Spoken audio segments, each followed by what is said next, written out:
용서의 3대 원칙이 있다고 합니다. 첫째, 이해. 두 번째, 잊어버리는 것. 세 번째, 사랑이라고 했습니다.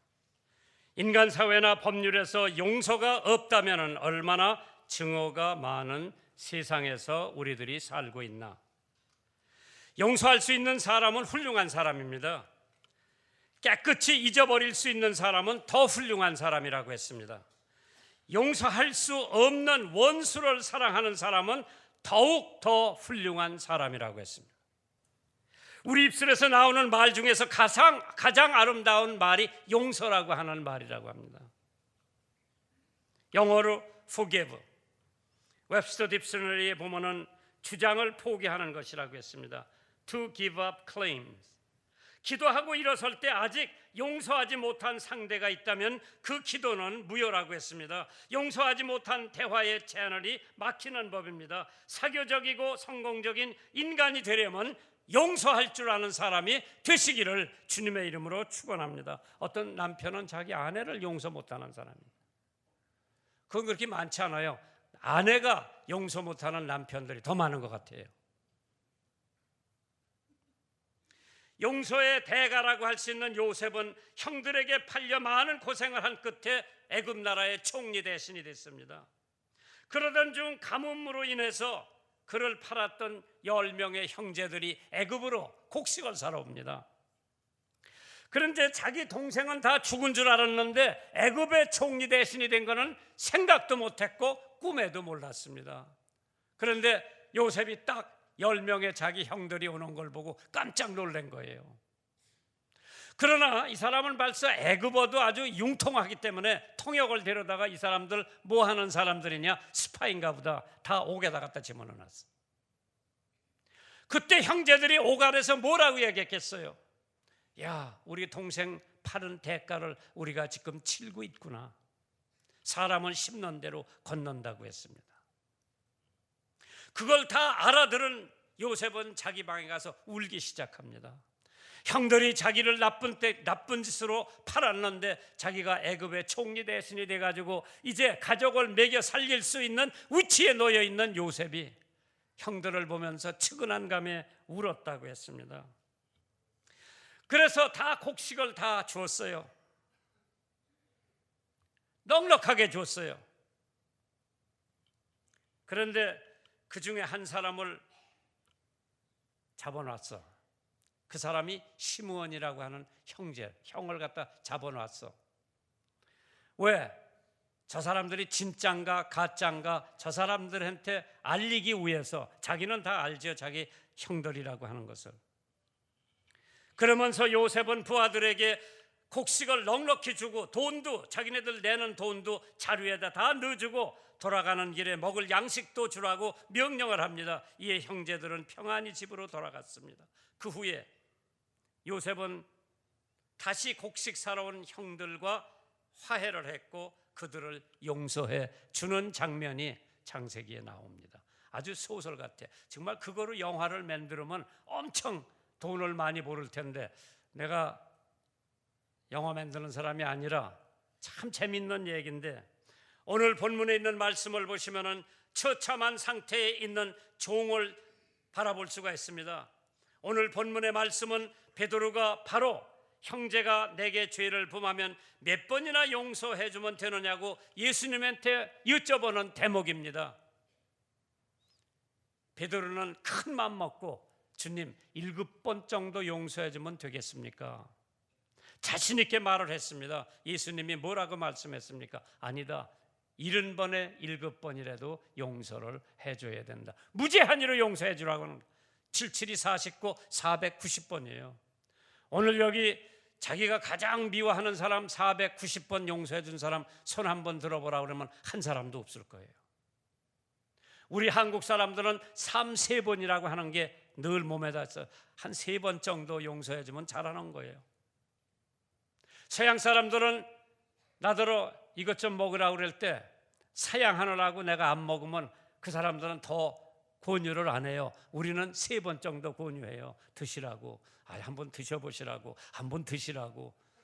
그 우리 습관이에요, 그게. 그러나 예수님께서 몇 번이나 용서를 해줘야 되느냐고 여쭤봤을 때에 베드로는 큰 맘 먹고 7번 정도 얘기를 했는데 예수님이 아니다, 70번에 7번씩이라도 용서를 해주라고 하는 말씀을 하면서 오늘 바로 이 악한 종에 대한 말씀이 이어서 나오는 게 오늘 본문입니다.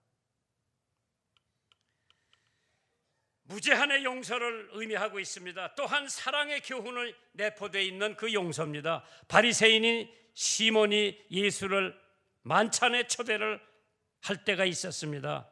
그 동네 죄 많은 여인이 그 소식을 듣고 그 집으로 달려갑니다. 그 여자는 예수께서 바리새인 집에 계시다는 말을 듣고 향유를 담은 옥합을 가지고 와서 예수의 발에 눈물을 흘리며 발을 닦고 그 발에다가 입을 맞추고 향유를 발라드렸습니다. 그 주인 시몬은 이를 보고 속으로 이렇게 말을 합니다.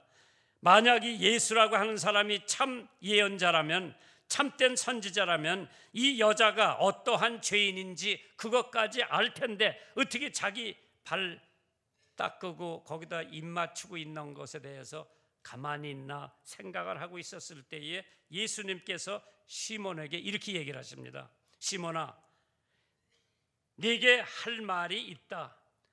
어떤 돈놀이 하는 사람에게 빚진 2사람이 있었어. 한 사람은 500데나리온을 빚지고 또 한 사람은 50데나리온을 빚을 졌다. 그런데 2사람 다 갚을 길이 없게 되자 돈놀이 하는 사람이 둘 다 탕감을 해줬는데, 그렇다면 둘 중에 누가 더 그 주인에게 감사를 하겠느냐? 그러니까 시몬이 빚을 더 많이 탕감받은 사람이 더 고마워할 겁니다. 대답을 합니다. 그러자 예수님께서 이렇게 계속 말씀을 하십니다. 저 여자를 보라. 내가 네 집에 들어올 때 너는 내 발을 씻을 물도 주지 않고 입 맞추지도 않으며 내 머리에 기름을 발라주지도 않았다. 그러나 저 여자는 눈물로 내 발을 적시고 그 머리로 씻으며 들어올 때부터 계속 내 발에 입 맞춰 주었고 향유를 내 발에 부어 주었다. 왜 그랬는지 아느냐? 나를 많이 사랑했기 때문에. 너보다 저 여자는 나를 더 많이 사랑했기 때문에. 적게 용서받는 사람은 적게 사랑한다. 내가 분명히 말하지만은 이 여자의 많은 죄는 용서받았느니라. 그러고 나서 예수님께서 여자에게 네 죄는 용서받았다고 말씀하시면서 다시는 죄를 짓지 말라고 그 여자를 보냅니다. 사람들은 대체 누구길래 죄를 용서한다고 수군거리기 시작했습니다. 그러나 예수께서 아랑곳하지 아니하시고 여자에게 네 믿음이 너를 구하였으니 평안히 가라고 말씀을 하십니다. 로마서 5장 20절에 율법이 가입한 것은 범죄를 더하게 하려 함이라. 그러나 죄에 대한 곳에 은혜가 더 있다고 했습니다. 오늘 본문에 나오는 말씀을 보면 종 둘이 있었는데 먼저 사람에게 얼마나 큰 빚을 졌는지 한번 생각을 해보시기 바랍니다. 우리는 다 빚진 사람이에요. 하나님한테 빚진 사람이에요. 우리 부모한테 빚진 사람이에요. 우리 선생님한테 빚진 사람이에요. 마태복음 18장 24절에 회개할 때 1만 달란트를 빚진 자 하나를 데리고 왔다고 했습니다. 성경은 그 사람이 누군지 이름은 밝히지 않았지만은 성경에 이러한 말씀이 있습니다. 사랑 외에는 누구에게도 빚을 지지 말으라고 했습니다. 그런데 이 사람은 10,000달란트의 빚을 졌는데 그것이 얼마나 큰 빚인지 사람은 생각을 못할 겁니다. 왜 이렇게 많은 빚을 졌는지 언급도 없습니다. 다만 우리가 하나님 앞에 빚진 것을 비교시키려고 이러한 비유의 말씀을 예수님께서 혹시 하시지나 않았나. 1만 달란트라고 하는 것은 엄청 큰 빚입니다. 우리 마음을 다하고 힘을 다하여 사랑하라고 했습니다. 바울은 나는 빚진 자라고 했지요. 우리도 마찬가지로 우리는 복음에도 빚을 진 사람들입니다. 이스라엘의 로마가 바치는 세금이 800달란트라고 조시푸스라고 하는 사학가가 언급을 합니다. 다윗이 성전 건축을 위해서 많은 돈이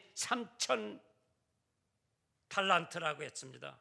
그게 역대상 29장에 나옵니다. 곧 오벨의 금 3000달란트와 천은 7000달란트라 모든 전에 벽에 입히며 금은 그릇을 만들었다고 했습니다. 시바 여왕이 솔로몬에게 바친 금액은 120달란트라고 했습니다. 아수르 왕이 히스기야 왕에게 300달란트와 은 300달란트와 금 30달란트를 부과했습니다. 그게 열왕기하 18장에 나옵니다. 제기할 수 없는 파산, 25절에 신용불량자로 전락하고 말았습니다. 우리나라의 신용불량자 현재 30만 원 이상 채무를 90일 이상의 연체가 신용불량자로 등록된 자가 300만 명이 넘는다고 하죠. 서양 세계는 신용사회이기 때문에 이는 엄청난 사건입니다. 사회에서의 신용, 직장에서의 신용, 가정에서의 신용, 교회에서의 신용, 친구 간의 신용, 하나님과의 신용, 신용을 지키고 사는 성도가 다 되시기를 주님의 이름으로 축원합니다. 로마서 3장 20절에 그러므로 율법의 행위로 그의 앞에 의롭다 하심을 얻을 육체가 없나니 율법으로는 죄를 깨닫는 겁니다. 빚을 갚기 위해서 자신, 가족 이 모든 것을 다 팔아서 갚아야 하는데 갚을 길이 없었습니다. 그때 그는 진정한 호소를 자기한테 돈 빌려준 사람에게 합니다. 26절에 엎드려 절했다고 했습니다. 참 엎드려서 용서해달라고 하는데 용서 안 해주면 그 사람이 나쁜 사람이에요. 갚을 수 없는 금액, 우리들도 우리의 죄 때문에 우리가 그 죄진 것을 갚을 길이 없었습니다. 그러나 예수님께서 십자가의 보혈에 돌아가심으로써 내가 이제까지 죄진 모든 죄를 용서받을 수 있다고 하는 하나님의 은혜, 하나님의 긍휼, 하나님의 축복을 받은 여러분들 정말 하나님 앞에 감사해야 될 줄 믿습니다. 그런데 오네시모라고 하는 사람이 로마에서 바울을 만나게 됩니다. 그가 바울의 복음을 듣고 새롭게 변화가 되어서 그는 다시 자유를 얻게 됩니다. 그때 오네시모라고 하는 사람이 빌레몬이라고 하는 사람에게 머슴으로 있었어요. 종으로 있었는데 그 집에서 물건을 훔쳐가지고 도망갔어요. 그런데 감옥소에서 바울을 만납니다. 바울을 만나니까 전도가 돼가지고 오네시모가 용서를 받고 바울이 빌레몬에게 편지를 보내는 게 빌레몬서예요. 그 편지에 이제 오네시모는 당신에게는 보잘것없는 종이었지만은 나에게는 형제가 되었으니, 그러니까 빌레몬하고 바울은 엄청 큰 가까운 사이예요. 나를 봐가지고 당신에게서 도둑질하고 도망갔다 나온 오네시모를 형제같이 마중해라고 대해달라고 하는 편지가 바로 빌레몬서입니다. 집에 가서 한번 읽어보세요. 바울이 사람 하나를 위해서 얼마나 자기 친구에게 격려하는지 참 우리가 배울 점이 많이 있습니다. 두 번째로 주인의 긍휼함을 우리는 찾아볼 수가 있죠. 마태복음 18장 27절에 그 종의 주인이 불쌍히 여겨 놓아 보내며 그 빚을 탕감하여 주었더라. 여러분, 10,000달란트가 얼마인지 모르시죠? 참 엄청 많은 액수입니다. 그 많은 액수를 주님의 은혜를 입어 탕감을 받게 됩니다. 고린도후서 6장 2절에 가라사대 내가 은혜 베풀 때에 너를 듣고 구원의 날에 너를 도왔도다. 보라 지금은 은혜를 받을 만한 때요 보라 지금은 구원의 날이로다. 우리는 하나님 앞에 죄로 빚을 진 사람입니다. 예수 그리스도 십자가 보혈의 공로로 우리의 죄가 다 용서를 받았기 때문에 우리는 그 하나님 앞에 죽을 때까지 무릎을 꿇고 용서를 빌어도 용서 못 받을 우리 인간들입니다. 그러나 예수님의 은혜, 너희가 그 은혜로 인하여 믿음으로 말미암아 구원을 얻었느니 이것이 너에게서 난 것이 아니요 하나님의 선물이라고 했습니다. 여러분, 성경에 보면 하나님의 은혜에 대해서 얼마나 많은지 몰라요. 어떤 주인이 사람들을 자기 포도밭에 보냈습니다. 아침 일찍. 또 시장에 나가 보니까 아직 노는 사람들이 있어서 왜 일하느냐고, 이렇게 우리를 부려먹는 사람이 없어서, 일자리가 없어서 여기서 놀고 있다고 하니까 우리 과수원에 나가서 일하라. 12시에 나가면 이렇게 또 노는 사람, 너희들도 가서 일하라. 오후 5시에 가면 또 있어. 그래서 이 사람들은 하루에 한 데나리온을 받고 일을 해주기로 약속을 하고 왔는데, 이 주인이 늦게 온 사람부터 한 데나리온씩 다 줬어요. 그러니까 제일 일찍 온 사람이, 야, 저 사람들이 한 데나리온을 받으면 나한테는 더 많이 주겠지. 그런데 주인이 한 데나리온밖에 안 주는 거예요. 그러니까 시비가 났죠. 불만이 났습니다. 왜 늦게 온 사람한테 한 데나리온을 주면서 우리는 일찍 와서 하루 종일 일을 했는데 똑같이 한 데나리온을 주느냐고 항의를 하니까, 그 주인이 너하고 나하고 약속한 게 한 데나리온 아니냐, 늦게 와서 일하고 한 데나리온 받은 사람은 내가 은혜를 준 거지, 그걸 가지고 왜 너희가 시비를 하느냐.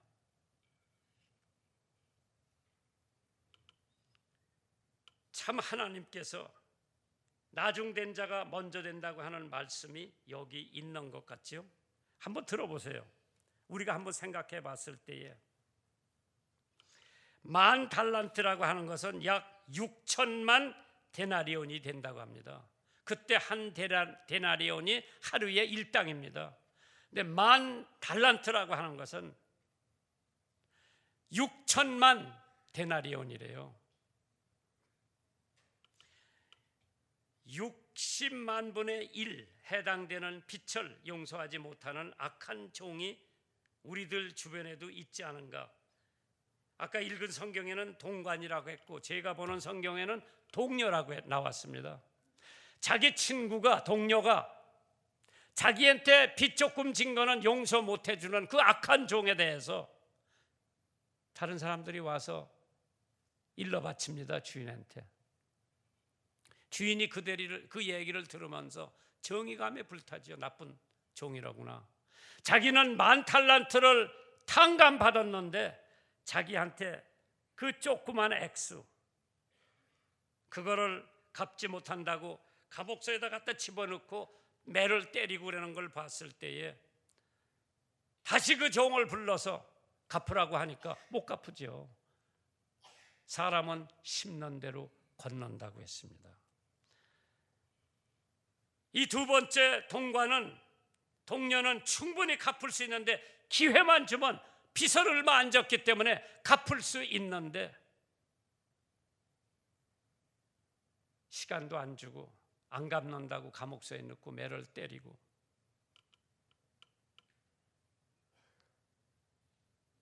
하나님께서 내가 너를 불쌍히 여김과 같이 너희도 네 동관을 불쌍히 여김이 마땅치 아니하냐. 새 계명을 너에게 주노니 서로 사랑하라. 내가 너희를 사랑한 것 같이 너희도 서로 사랑하라. 너희가 서로 사랑하면 이로써 모든 사람이 너희가 내 제자인 줄 알리라. 용서하지 못하는 비참한 모습을 우리가 여기서 찾아볼 수 있죠. 주인이 노하여 그 빚을 다 갚도록 저를 옥졸에게 붙였다고 했습니다. 주인이 노발대발했지요. 받은 은혜를 망각한 것에 대하여 노했습니다. 빚을 안 갚아서 노한 것이 아닙니다. 자기가 그러한 은혜를 베풀었으면 자기도 다른 사람한테 그러한 은혜를 베풀 줄 알아야 되는데, 그걸 망각하고 자기만 빚을 탕감받고 자기한테 빚진 사람은 탕감해주지 않는 이러한 사람을 옥졸에다 붙였다고 했습니다. 고문과 형벌을 가하는 세네카라고 하는 사람이 이런 말을 했어요. 만일 누군가가 행복하게 해주고 싶다면 그 사람의 욕심을 줄여주라고 그랬습니다. 사실 세네카가 말해 단순히 금욕주의로 일축해서는 안 됩니다. 금욕과 절제는 완전히 다릅니다. 욕심은 금할 수가 없습니다. 그러나 욕심은 컨트롤은 할 수 있습니다. 욕심 없는 사람이 이 세상 없어요. 욕심 없으면 발전도 없습니다.